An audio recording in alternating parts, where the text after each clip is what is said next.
Welcome to Coffee and Confidence Conversations.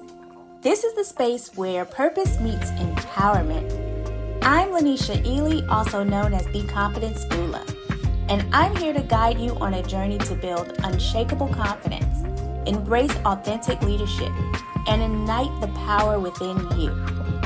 Each month, we'll sip on meaningful conversations, uncover actionable strategies, and dive deep into the real stories that shape confidence and growth and help you birth with purpose.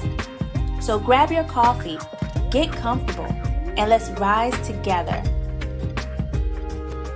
Well, hello. Welcome to another episode of Coffee and Confidence Conversations with me, the Confidence Doula, Lynnecia S. This October episode is special. The title is Leadership in the Thick of Crisis. So, little bit of a backstory, story time, if you will. On Friday, September 19th, my entire world shifted. That morning, my Gramps, my grandma Annie, gained her wings after 7 days in the ICU. It was 7 days of prayer, presence, and waiting. 7 days of holding her hand, watching every breath, asking God for strength. 7 days of being stretched in ways I'd never imagined. I would forever remember the start of it.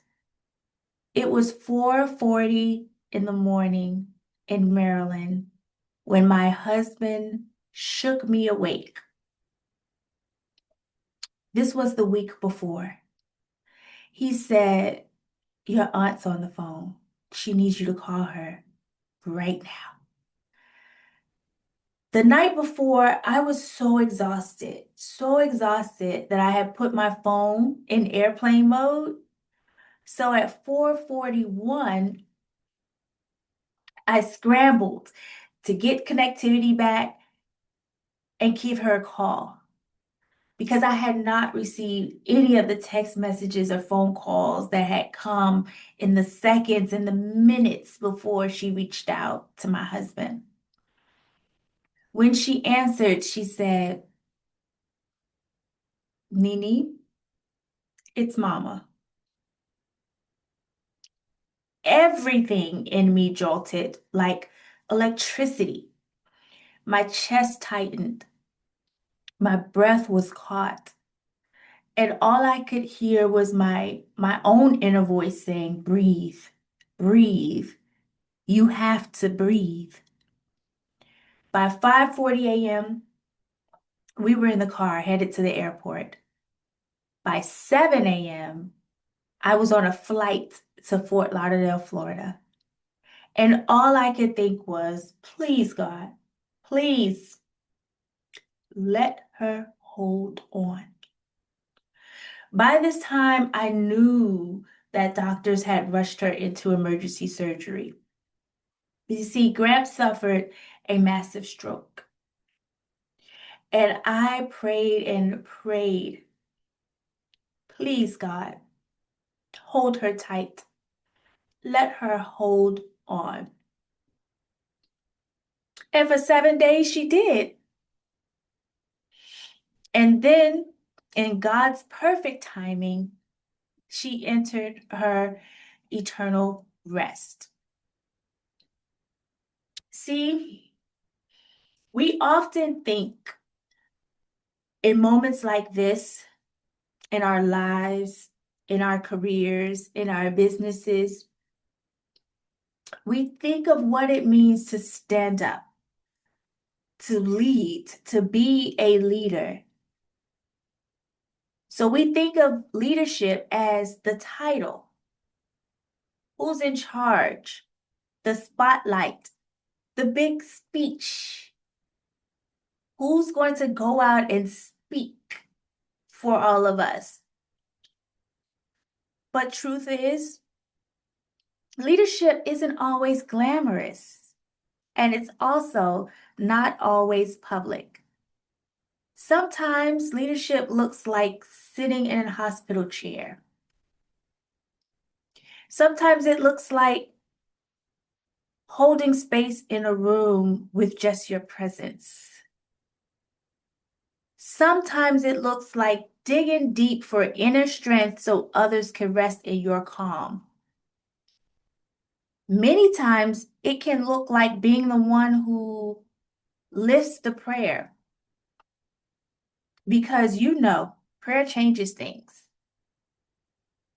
But during those 7 days, my leadership, my confidence even, it wasn't about any of that. Nothing mattered. Come on, Laura Hill, nothing even matters, okay? It was about an assignment. I was assigned to show up for my family, to stand steady when I wanted to collapse, to put aside what I felt for what they needed. And yes, that was leadership. I didn't realize it at the time. I may have been a little numb,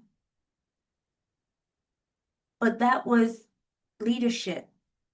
That was God in me leading, preparing, and doing what needed to be done. So in reflection, I learned 3 valuable lessons. I was reminded of these lessons.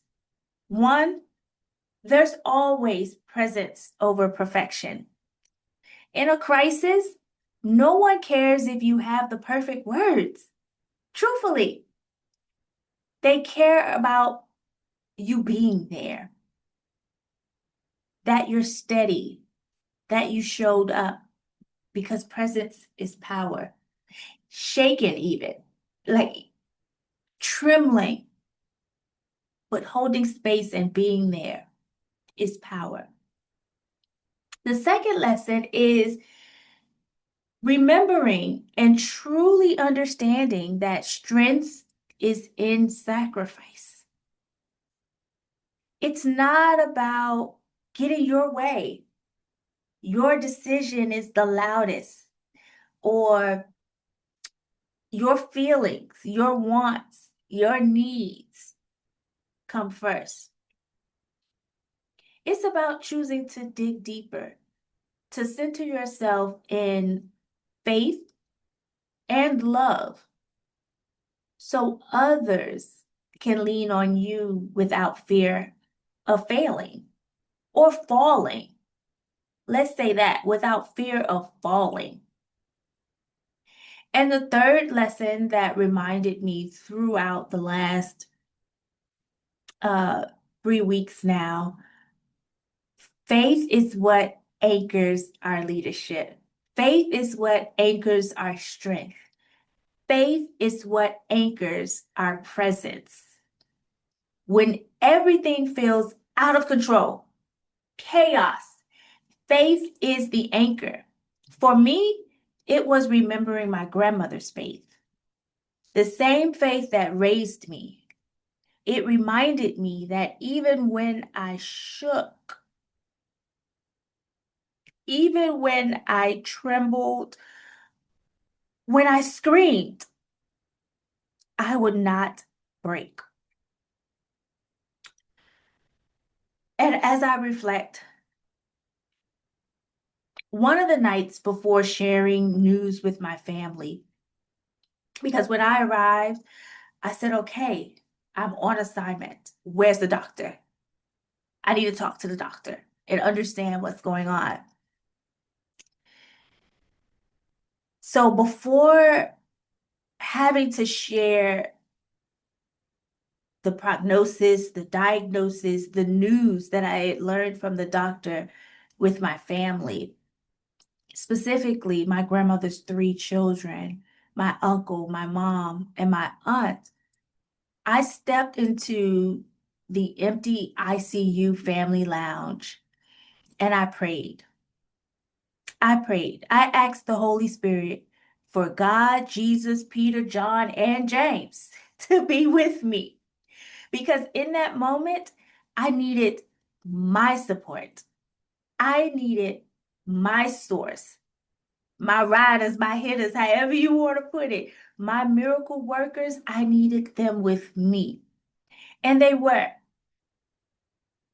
That's how I was able to stand and lead in the middle of crisis. Not by standing alone, but me standing with heaven at my back. Later, I was talking with my husband and he said something that stopped me. He said, watching you go through this, hearing you put your selfishness to the side, that's true leadership. That is true leadership. And you know what? Mark this moment. My husband was right. I said it. He was right. Leadership is not about the easy moments. It's about the moments when you want to give in, but you don't. When you want to run, but you stay. When you want to crumble, but you keep showing up. So here's the truth I want to leave you as we go deeper into October, as I figure out and navigate this new normal without the woman that raised me, the woman that made me who I am today. Leadership will not always look like a stage or a spotlight or a title. Sometimes leadership is sleeping in a hospital chair. Sometimes it looks like prayer whispered in the stillness of an empty room. Not out of doubt, not out of fear, but out of belief for something so strong it calls in all of heaven. Being a leader is not having the absence of fear or grief. It is the choice to stand anyway, to love anyway, to lead anyway. So when life pressures you, when life pushes you and presses you into the thick of it, remember this: you are built to lead, even in the fire. You are called to stand, even when you shake. And trust me, you will not break. Because leadership in a crisis is not about you. It's about the chain you hold together. It's about the legacy you carry forward. It's about the love that keeps moving through you. That's leadership. That's what I learned in the ICU. That's what I learned in saying goodbye to the flesh of my grandmother. And that's what makes me unbreakable. Thank you so much for tuning in to this episode of Coffee and Confidence Conversations. I hope that some of the reminders, the reflection, and just the transparency shared in today's episode helps you. If you would like to share a crisis moment where you had to step up and lead, or if you would like support and listening, or someone just holding space for you in a time of need or support, reach out. Comment below. Let me know what in this episode spoke to you. Speak to you soon. Thanks for tuning into Coffee and Confidence Conversations. Don't forget to subscribe and hit the notification bell so you never miss an episode filled with empowerment and inspiration. If you want to dive deeper, visit SheCanInspire.com for more tools, resources, and ways to connect. Until next time, keep growing, keep leading, and keep sipping on confidence.